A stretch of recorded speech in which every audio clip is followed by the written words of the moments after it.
When people talk about globalization, most tend to think of it as a modern phenomenon, made possible by airplanes, the internet, and transcontinental shipping. But the truth is, over 2,000 years ago, the world had already begun to connect in extraordinary ways. For instance, silk from China had found its way to Rome, becoming a luxury item coveted by the Roman elite. At the same time, Roman glassware had made its way to Chang'an, the grand capital of the East at that time. That alone is enough to show that the East and West had been trading with one another far earlier than most people realize. The route that connected these far-flung lands would later be called the Silk Road. It stretched from China, across Central Asia, through Western Asia, and ended on the shores of the Mediterranean. But it wasn't merely a marketplace. It was a thoroughfare of culture, religion, and knowledge. A very early form of globalization, long before anyone had a word for it. And in today's video, we're going to trace that epic journey, a road that once linked the world during an age when most maps were still filled with blank spaces. So fasten your seatbelt as we dive into today's story. But first, you'll have incredible luck if you like and subscribe before this video ends.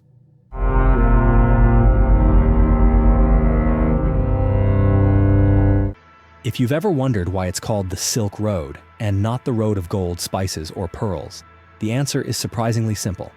Silk was once the most treasured and coveted commodity in the ancient world.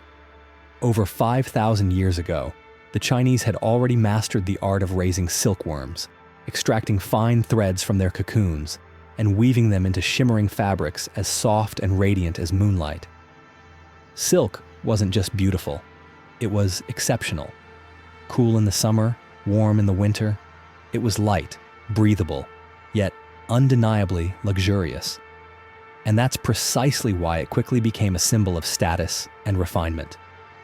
In the beginning, silk was a privilege reserved only for emperors, officials, and the noble elite. It wasn't just fashion, it was a statement of rank and power. But as time went on, silk began to spread more widely. Merchants, explorers, and even diplomats from across the world sought every means to obtain it. And so, from humble beginnings in small Chinese villages, silk crossed mountains, deserts, and seas to become one of the most sought-after goods on the planet. It was the very reason a vast network of trade routes stretching from east to west came into existence. With its unmatched beauty and intrinsic value, silk quickly transcended its role as a luxury item to become a form of currency. That's right, in the borderlands during the Han Dynasty, where metal coins lost their value and grain spoiled easily under harsh conditions, people used bolts of silk as a medium of exchange.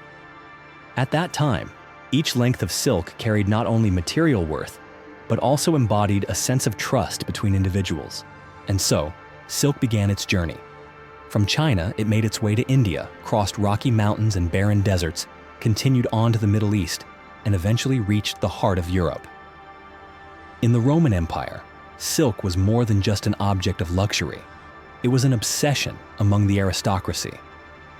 Wealthy merchant families and noble households treated the possession of Chinese silk as a declaration of class and power. No one embodied this more vividly than Roman Emperor Elagabalus, who was famously known for wearing only garments made of silk, from the private chambers of his palace to official appearances before the court. And the price of silk in Rome? At times it rivaled gold, and in some cases, it was considered even more precious. In many ways, silk had moved beyond the confines of merchandise. It became a symbol of connection between civilizations, a living testament to the idea that the Silk Road carried more than just goods. It carried dreams, ambition, and the restless curiosity of a world beginning to unfold. The story of the Silk Road, in truth, did not begin with trade, but with war and politics. In 202 BCE, after defeating Xiang Yu, Liu Bang ascended the throne and established the Han Dynasty, one of the greatest dynasties in Chinese history.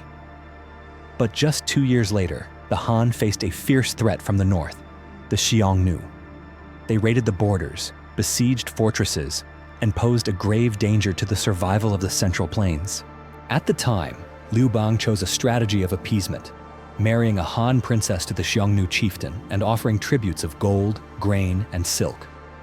It was a concession rooted in political calculation. But as the Han Dynasty grew stronger, its ambitions shifted, and with that came a desire to change the balance of power. The man who laid the foundation for that shift was Zhang Qian, an envoy sent by Emperor Wu of Han to seek allies in the distant lands of the western regions.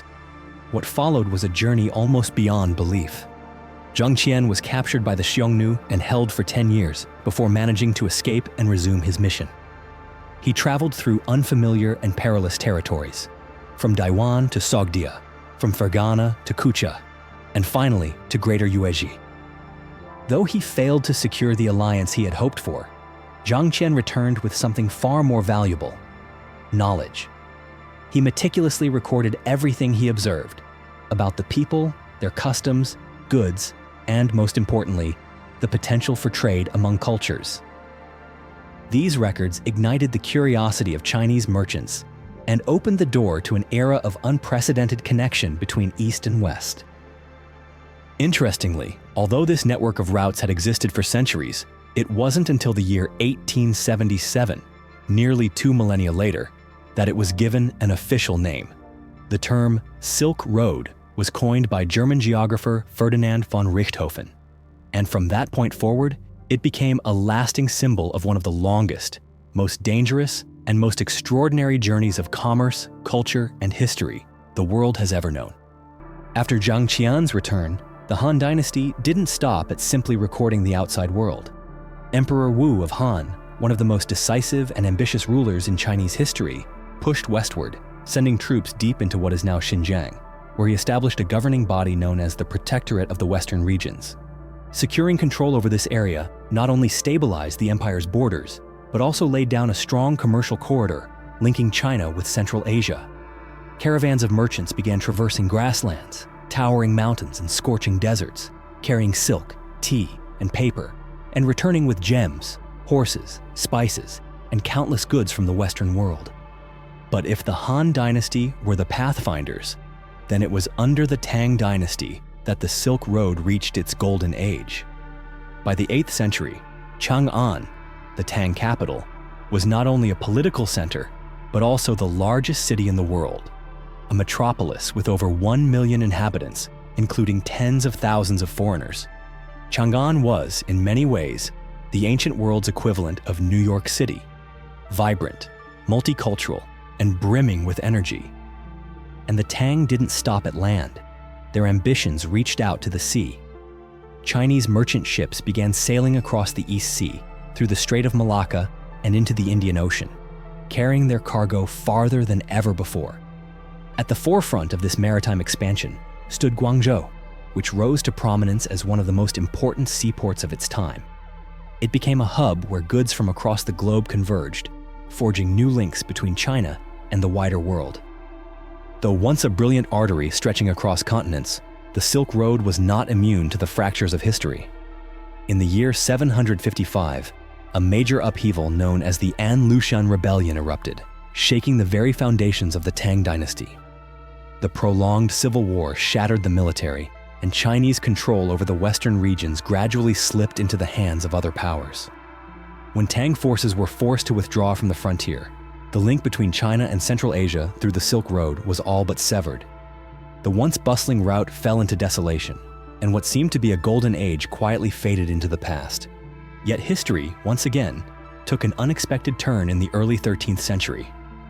In the year 1206, a man born on the Mongolian steppes, named Temujin, unified the nomadic tribes and declared himself Genghis Khan. From that moment, a mighty empire emerged, stretching from the Sea of Japan all the way to Eastern Europe, larger than any empire the world had ever seen. But perhaps the most remarkable surprise was that the Mongols, instead of simply destroying, chose to reconnect the Silk Road. They constructed relay stations along major trade routes, offering rest stops, fresh horses, and even travel permits for merchants. They implemented a special system of protection. Anyone holding official documents, whether a Chinese trader, a Persian missionary, or a Venetian merchant, was granted safe passage across the empire. Never before had such a vast and efficient commercial network existed in the pre-modern world. Thanks to the Mongol safeguard, the Silk Road was reborn. Caravans once again threaded their way across continents, carrying not only goods, but also stories, faiths, and innovations, rekindling the pulse of a world in motion. By the 1340s, as caravans of merchants continued to weave their way through deserts and ancient cities, something far more deadly traveled alongside them. Disease followed the same routes as trade, spreading swiftly from China into Central Asia, then sweeping through the Middle East before crashing into Europe. The result was catastrophic beyond imagination. It's estimated that nearly 1/3 of the population in both Europe and the Middle East perished. Thriving cities fell silent, economies collapsed, and people's faith in society was profoundly shaken. In the East, the Yuan dynasty was no more immune than the rest. The empire suffered not only from the plague, but also from internal strife and the simmering resistance of the Han Chinese population. These pressures soon fractured the regime, and in 1368, a new dynasty emerged, the Ming. But while the Mongols had once flung open the gates of commerce, the Ming emperors did the opposite. With a conservative worldview rooted in agrarian values, they saw foreign trade as a secondary concern. The Ming restricted borders, curbed international exchange, and allowed only a handful of ports to operate, strictly under state supervision. As a result, the Silk Road, already crippled by disease, grew even more silent. A radiant chapter in history quietly came to a close, making way for centuries of upheaval and transformation that would follow. In the year 1453, the Ottoman Empire, a rising force from the region of Anatolia, launched a campaign and captured Constantinople, the magnificent capital of the Eastern Roman Empire. With that single event, a powerful symbol of East-West civilization collapsed, and the overland trade routes across the Middle East were severed entirely. Cut off from the traditional path through the Middle East, Europe was forced to search for alternatives, and they found one, by sea. In their pursuit of a new passage to the east, an entirely different chapter began, the Age of Exploration. Through the voyages of Vasco da Gama, Columbus, and Magellan, European empires expanded their influence across the globe. They established colonies, seized control of new maritime trade routes, and ushered in a new phase of globalization, one vastly different from the world the Silk Road once connected.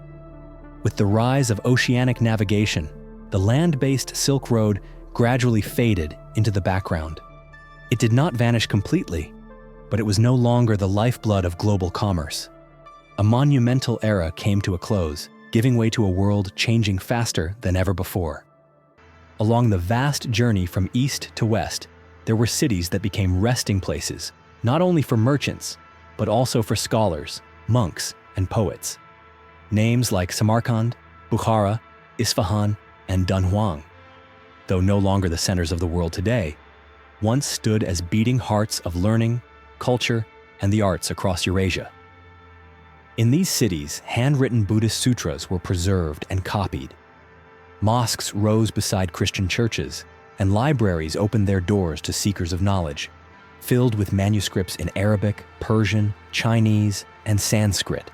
Zoroastrianism, Judaism, Christianity, Buddhism, and Islam all once traveled side by side, flowing along the arteries of the world's greatest trade route. One of the most vivid examples of this cultural exchange is the journey of the great Chinese monk Xuanzang in the 7th century. He crossed thousands of miles through deserts, high mountains, and many kingdoms to reach India in search of sacred texts and spiritual understanding.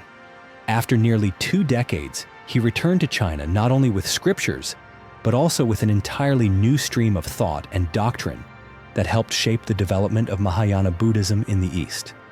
That remarkable journey would later inspire one of China's most beloved literary works, Journey to the West, where Xuanzang was transformed into the character of Tang Sanzang, who, with the aid of the mischievous Monkey King, braved countless perils in pursuit of enlightenment. Through such journeys, the Silk Road became far more than a trade route. It became a bridge between civilizations, and at times, it profoundly reshaped them through the seemingly distant ideas and beliefs they discovered on the other side of the desert. The Silk Road was never just a trade route. It was a symbol of the human desire to push beyond boundaries, to connect, to explore, and to better understand one another across civilizations that once seemed worlds apart. From the first strands of silk woven in the East to the spiritual pilgrimage of a devoted monk, from the bustling ports of Guangzhou to the vibrant markets of Constantinople, each chapter helped compose a story that spanned over 1,000 years. If today's story gave you pause to reflect on the forgotten threads that once tied us together, or inspired you to explore more of our shared human history, don't hesitate to share your thoughts in the comments below. And if you'd like to continue this journey with us through the untold stories of the past, make sure to subscribe and turn on notifications. Thank you for watching all the way to the end. We'll see you in the next adventure.